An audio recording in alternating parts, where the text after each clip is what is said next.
Halo Sobat Sehat, berjumpa lagi bersama saya Lutfi di acara Portal Surga, podcast seputar kesehatan RSUD Sumber Gelagah. Sobat Sehat jangan lupa like, komen, dan subscribe channel YouTube kami agar tidak ketinggalan informasi menarik lainnya.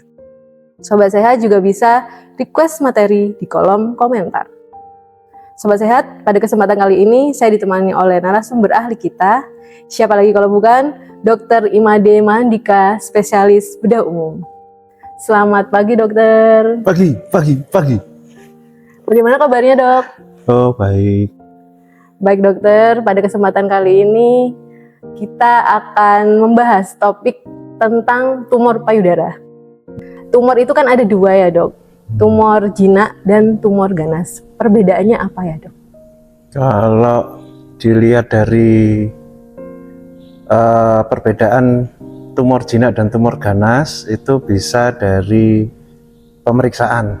Pemeriksaan itu menyangkut anamnese, jadi kita tanyakan awal benjolannya itu kapan, kemudian sudah berapa lama. Kalau jinak biasanya dia lebih lama daripada yang ganas. Sedangkan dari pembesarannya kalau yang ganas lebih cepat daripada yang jinak. Kemudian dari pemeriksaan fisiknya dia akan terlihat benjolan itu dari bentuknya biasanya yang ganas dia disertai oleh adanya peradangan dan luka serta bentuknya yang tidak teratur. Kemudian kalau dari perabaannya dia biasanya berdungkul, tidak semut, dan batasnya juga tidak tegas, serta sudah menempel atau fix yang tidak bisa digerakkan. Itu untuk yang ganas. Sedangkan yang jinak kebalikannya, dia akan lebih mobile, batasnya tegas, dan permukaannya lebih smooth, lebih halus daripada yang ganas, serta kadang-kadang tidak disertai peradangan dan tidak ada luka. Baik dokter, sekarang kan kita sudah tahu dok perbedaannya antara tumor yang ganas dan tumor yang jinak. Nah sekarang penyebabnya dok, dari penyebabnya itu apa saja dok? Kalau untuk penyebab dan faktor risiko itu yang tersering yaitu usia. Pertama usia, yang kedua genetik, yang ketiga adalah hormon, yaitu paparan dari hormon, keempat adalah radikal bebas, dan kelima bisa karena radiasi. Apakah laki-laki juga bisa dok terkena kanker payudara? Bisa. Untuk laki-laki bisa kena kanker payudara.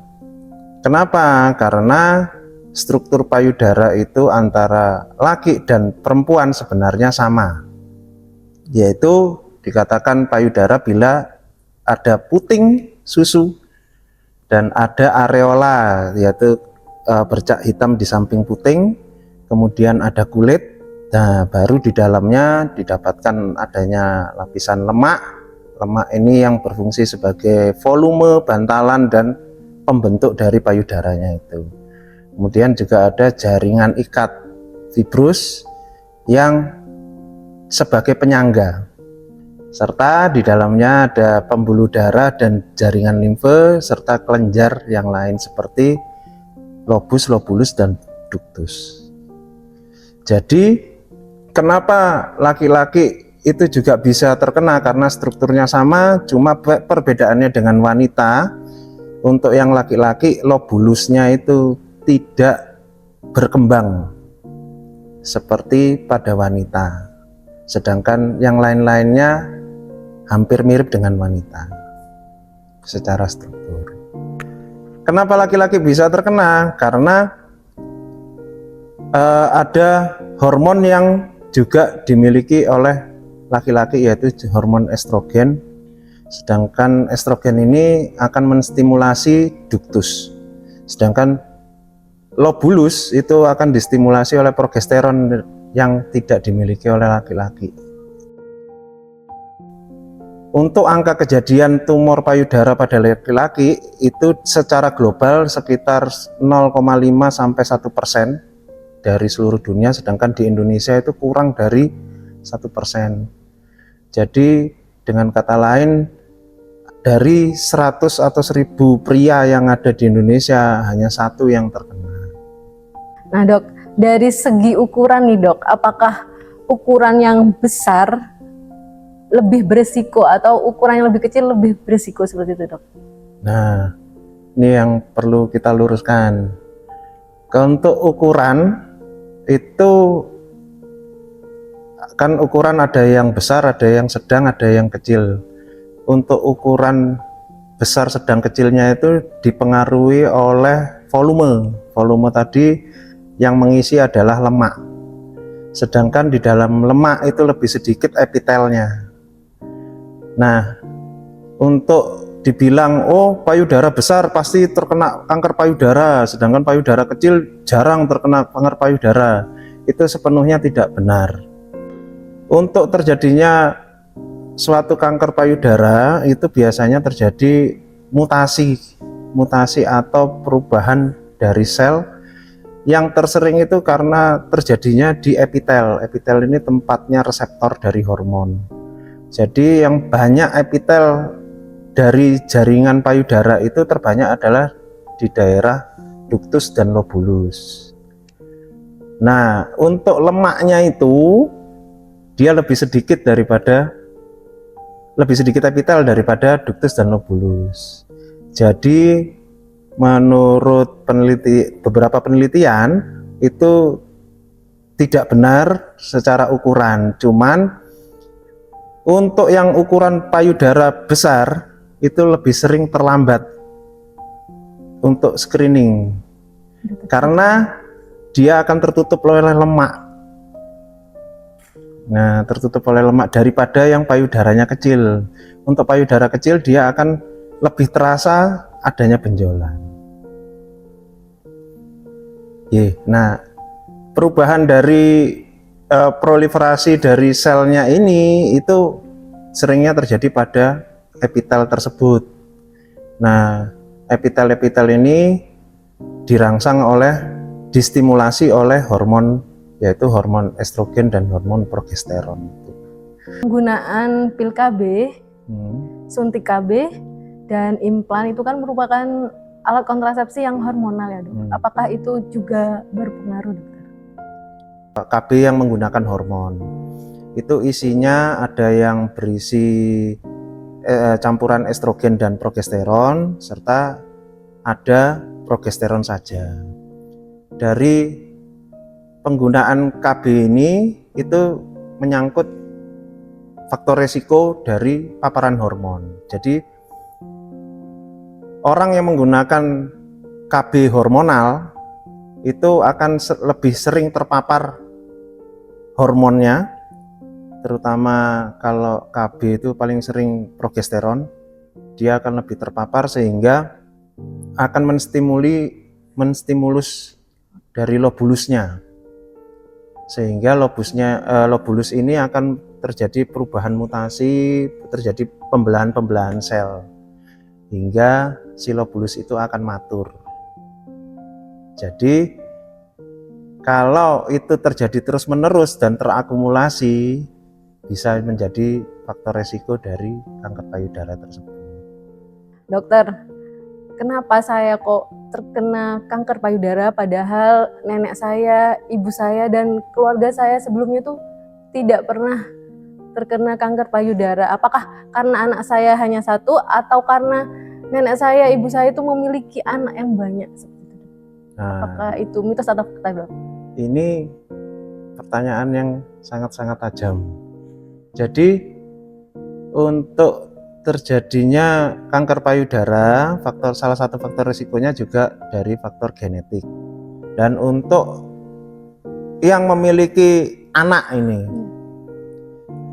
salah satu faktor risiko yang lain yaitu tidak memiliki anak atau telat memiliki anaknya. Maksudnya memiliki anak pertama di usia yang sudah terlambat. Jadi terlambat itu bisa dikatakan di atas 30 dan 35 tahun baru punya anak pertama. Itu kenapa seperti itu? Karena hormon dari estrogen dan progesteron itu akan dibentuk pada waktu terjadinya ovulasi. Jadi kalau orang yang tidak memiliki anak, dia akan terbentuk terus. Hormon tersebut akan terbentuk terus selama si wanita tersebut ovulasi. Sehingga akan menstimulasi dari ductus dan lobulusnya.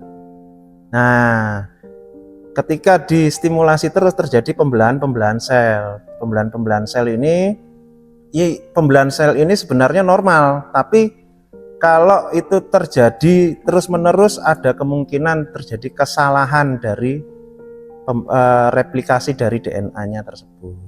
Nah, kesalahan-kesalahan tersebut nanti yang akan terakumulasi sehingga bisa menyebabkan terjadinya kanker payudara. Begitu juga yang hanya punya anak satu, justru anaknya banyak itu lebih kecil kemungkinan terkena kanker payudara karena dia ada istilahnya itu protektif terhadap dirinya.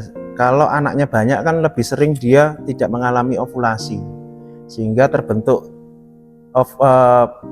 estrogen dan progesteronnya sering terhambat oleh kehamilan dan pada waktu dia menyusui.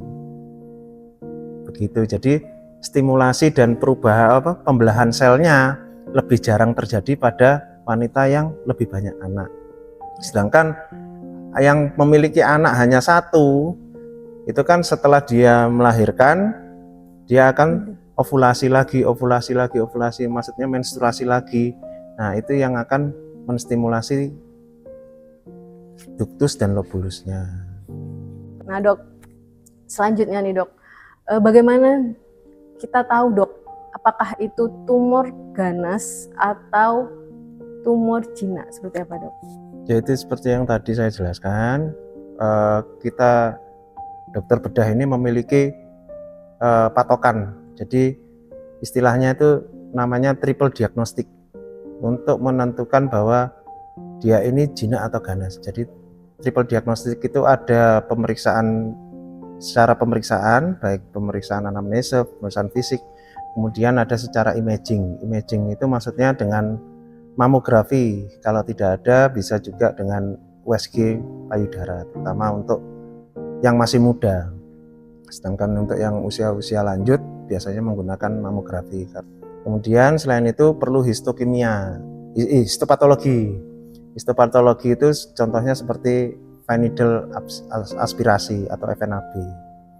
Nah, bila tiga-tiganya ini mengarah ke keganasan, dokter akan menegakkan diagnosa tersebut, kemungkinan besar ini adalah kanker payudara. Tapi apabila salah satu dari triple diagnostik ini tidak terpenuhi, misalnya ada yang hasil FNAB-nya kok mengarahnya jinak tapi hasil pemeriksaan ganas, dilakukan pemeriksaan tambahan, yaitu biasanya dilakukan biopsi. Biopsi itu bisa open biopsi atau biopsi tertutup. Nah, apakah semuanya harus dioperasi dok? Misalnya ini ganas, ini jinak, apakah semuanya harus dilakukan tindakan operasi? Kalau menurut saya itu tidak semua benjolan harus dioperasi. Ya, tergantung benjolan tersebut, sehingga itu yang saya katakan tadi, kita perlu triple diagnostik. Andai kata misalnya benjolannya itu karena untuk ibu yang menyusui mungkin digigit oleh anaknya, atau benjolan bentol yang digigit oleh nyamuk atau serangga. Nah, itu kan tidak perlu kita lakukan operasi. Jadi untuk tindakan-tindakan yang perlu dilakukan operasi yaitu yang setelah kita lakukan triple diagnostik dan kita tentukan, kalau misalnya dia ganas, kita tentukan stadiumnya. Stadiumnya apakah dia stadium 1, 2, 3 atau 4. Nah, setelah itu baru kita rencanakan untuk tindakan selanjutnya, yaitu mungkin perlu operasi, ya harus kita operasi. Jadi secara umum benjolan tidak selalu, tidak semua. Kalau benjolannya contoh di kepala dia terbentur, benjol, tidak harus dioperasi. Baik dokter, untuk kanker payudara dok, yang sudah dioperasi atau diangkat itu apakah akan sembuh total atau bisa berkembang lagi, Dok? Atau apakah perlu kemoterapi seperti itu?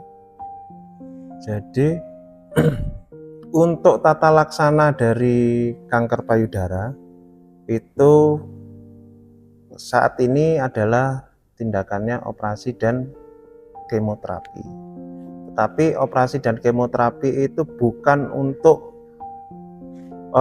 menyembuhkan total dari si kanker tersebut. Jadi tindakan operasi dan kemoterapi itu fungsinya hanya sebagai pencegahan dan peningkatan dari quality life si pasien tersebut. Nah, untuk kemoterapi, pelaksanaan kemoterapi itu tergantung dari stadium si kanker payudara tersebut.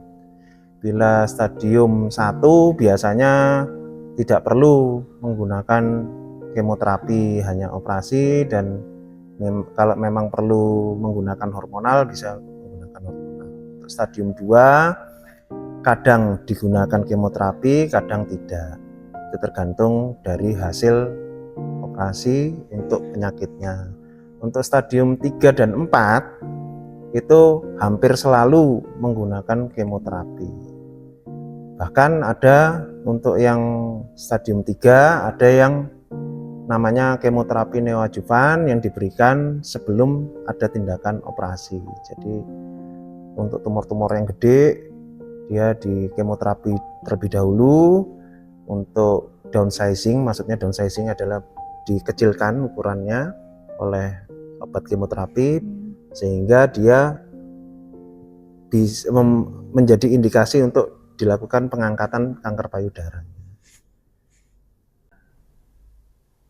Oke dokter, untuk tips-tips agar kita terhindar dari kanker payudara itu bagaimana, Dok? Harapan saya kita bisa melakukan screening awal.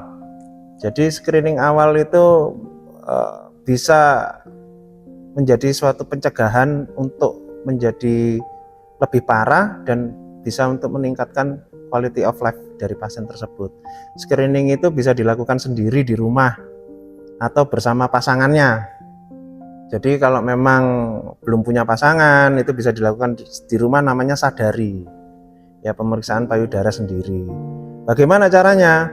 Yaitu caranya kita berdiri di depan cermin. Di depan cermin kita berdiri, kita lihat payudara kita. Dia simetris atau tidak antara kanan dan kiri. Lihat putingnya simetris atau tidak kanan dan kiri. Kemudian setelah itu angkat tangannya ke atas. Jadi begini, angkat tangan ke atas. Dilihat gerakannya. Gerakan dari si payudara simetris atau tidak. Apakah ada benjolannya atau tidak. Biasanya akan terlihat. Nah, baru setelah itu melakukan perabaan. Perabaannya bagaimana? Untuk payudara sebelah kanan, kita angkat tangan yang sebelah kanan, baru kita raba dengan tangan sebelah kiri menggunakan ujung-ujung jari. Boleh dari puting melebar, melingkar melebar sampai ke tepi hingga ke ketiak, atau dari ketiak melebar ke dalam hingga ke puting. Nah, terakhir bisa agak ditekan di bagian putingnya keluar cairan atau tidak. Nah, apabila ada sesuatu yang tidak normal antara yang kanan dengan yang kiri, silakan datang ke pusat kesehatan terdekat untuk dilakukan pemeriksaan lebih lanjut. Sobat Sehat, telah sampailah kita di penghujung acara. Jika Sobat Sehat membutuhkan pelayanan kesehatan seputar spesialis bedah umum, Sobat Sehat bisa berkunjung ke RSUD Sumber Gelagah pada Senin sampai Jumat jam 10 sampai jam 2 siang. RSUD Sumber Gelagah, juara, jujur, ramah, dan terpercaya dalam pelayanan.